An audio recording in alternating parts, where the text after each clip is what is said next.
Hello, this is Gene. Strange after a couple hours that things had actually changed 100% for me when it comes to who I'm going to support for the presidency of the United States. Bobby Kennedy Jr. just had an unbelievable, in my mind, iconic speech that he just did when he bowed out of the presidential race. He just put a flamethrower to the DNC, the Democrats, saying all he really wanted to do. He talked to Trump a couple times, and Trump was receptive to him in a lot of ways. Now, he said that him and him have different opinions, of course. I mean, you got a Democratic person forever, and Trump, although he's probably a Democrat with a little of Republican in him, they have different differences. But when it talks about our children's health care and what we see, the epidemic that's happening in this country that contends up in adulthood when women are just, I mean, if you go down that rabbit hole, if you can find it, because they don't want you to see it, that half of women over the age of 30 or 40 are on some sort of drugs because they're so depressed. Some of that is because things have changed, but it's also what's happened to us when it comes to what we eat every day, what's in the environment and stuff like that. And that starts first when you're a kid. That's his focus of that entire speech. And of course, this protecting the border and all that stuff. And I have some problems with Bobby when it comes to pro-choice and stuff like that. And I was between him and Trump, I was going back and forth because I think they're both good men, but I don't agree with everything that they have to say. He came out today and said he wants to do this unity party that we heard back in the RNC that Trump was talking about this. So he had these conversations with Trump, and they agreed with more things that they don't agree about. And he just destroyed the DNC. The fact that he actually after he talked to Trump, when he was still polling around 10%, he went to Kamala and stuff and said, "Hey, can we just talk about this? I still want to be a Democrat because that's what I was. That was my brother was. That's what my father was. I want to still be a Democrat. Can you help me out so we can do something about our child obesity rates?" And they didn't want to even talk to him just because people have this idea he's so against vaccines. He's not. He's against bad vaccines, things that are not actually that are not tested enough to know. And he just I said for almost 2 hours he just destroyed everybody. And maybe it won't be as much, but if he actually gets in there to office, I don't know where they'll be at, maybe the FDA or something like that. If he changes how we do when it comes to physical fitness, it'll be one of the greatest accomplishments of anybody's life. And he says he's 70 years old, and he knows that he has to do this now. This is the most important thing to his life. And he said several times in his speech that it was against the advice of his family and his wife. And sometimes you have to stand up for something that's very important. When we're talking about the future of our country, that's our kids. And we all know what's going on. I mean, when I grew up, nobody I knew had autism. Nobody. Nobody was trans. Nobody was like this. So we got to figure out what the root cause is. And we pretty much know it's unprocessed foods and high sugar that are not really sugar. It's just the other shit that they put into it that's based of fructose and all that stuff. I think people really knows what's really causing the issue. And it just destroys everything, and it raises estrogen, and that's what changes what I said this morning in my video, that we see men that are skinny fat. They don't look like real men, and they have no testosterone. And we can sit there and say, I go down the rabbit hole and say there's somebody behind it, there's a plan against it, that's how we're going to destroy the United States. And I think that there's something there. Absolutely, I do. But we can stop it. And the fact he was so passionate about this, regardless of what his woman thought, his wife thought about people in his family. He's had problems with his family before, calling him out. This guy was an addict. He reviled himself. He recuperated. He looks great for a man 70 years old. He looks like a man that's got testosterone. He looks like a man that I would want to be when I'm 70. I'm almost 60. And like I said, there are some policy issues that I had with him. That's why I wasn't sure whether I was going to vote for him or not. But the fact that he was saying he was going to compromise with Trump, that there are a lot of things they agree with, especially when it comes to Ukraine and Israel and the border and child obesity and all that stuff. This is something I want to support.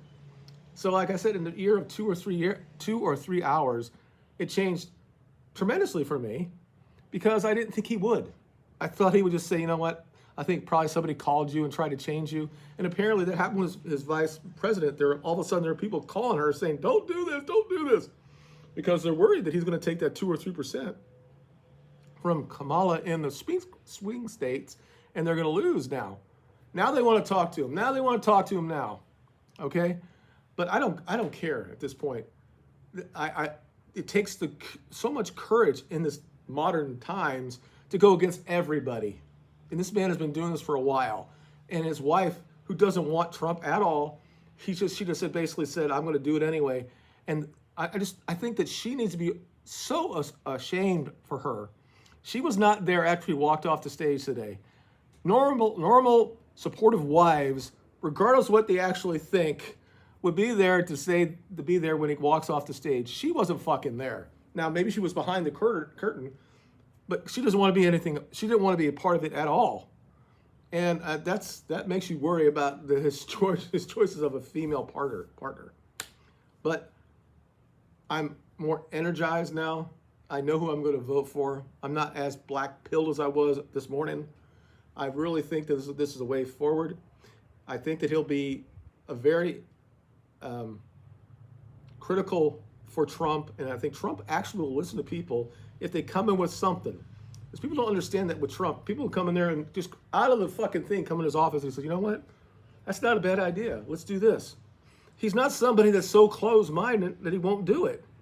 And that's what I want for our president. If it's something that's better, something that's going to be better for the future of our country, if we're going to take care of our kids now so they'll be good adults when they're older, and it makes everything else better.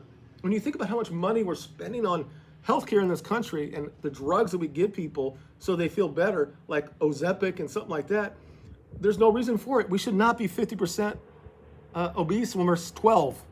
We shouldn't be giving this type of drugs to somebody when they're 8 years old because they're pre-diabetic or diabetic. We have to get past it. We got to stop stupidly looking at this.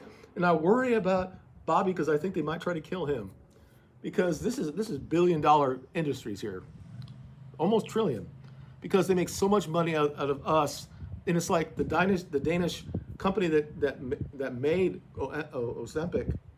They don't allow it in Denmark. They won't allow this fucking thing, but they know that we'll buy it fucking here. We got to stop just doing stupid shit like this and realize what it made us great was that almost all of us were somewhat fit when we were in the 50s and 60s, the 1950s and 1960s.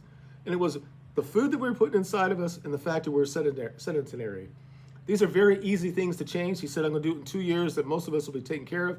In 4 years, it'll be a stark change.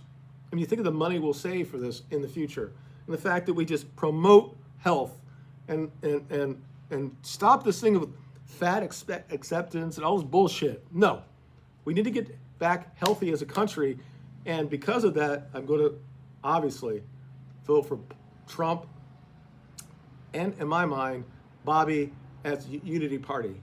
And it changes my entire outlook, because I said between the two of them, I think that's a really good person to be the president. There are a lot of things that Trump is good and a lot of bad things are bad at. But Bobby is somebody who's gone through shit. He knows what's happened to his own family, people getting killed and stuff like that. And he went through his own suffering. And he said some things that people don't like. But if you actually sit down and listen to his interviews with unbiased people, you realize he's never against vaccines. He's just against bad vaccines that have not been tested. And people still think that he's crazy when it comes to vaccines. Tell me why all of a sudden now we went from 1 out of 1,500 when it comes to autism, and now it's 1 out of 36. And apparently in California, it's 1 out of 22. Something's going on here. It's either the vaccines, or it's the food, or whatever. Now, clearly they've raised what actually is autism now. But we all can see when somebody has these type of, Asperger's or something like that, we see this. Something is happening. And we need somebody that goes in there with a full support of the federal government to fucking find it out and stop it from happening and get us back to where we were when we were number 1 or number 2 when it comes to education or how fitness we were. Look at Japan. They have 3% obesity in the entire country. I knew when I grew up in high school, I was considered fat. Now I'm considered like thin. This thing has to change. And if that's his calling, and he said that in a speech, then goddamn, I support him. And I support this ticket. And I know it's not Bobby and Trump, okay? It's Trump and Vance, but I think Bobby's going to have a lot of input in it. And I think that's very, very important. Thank you for watching. I feel a little bit better now. You guys have a good weekend, and we'll talk to you later. Bye.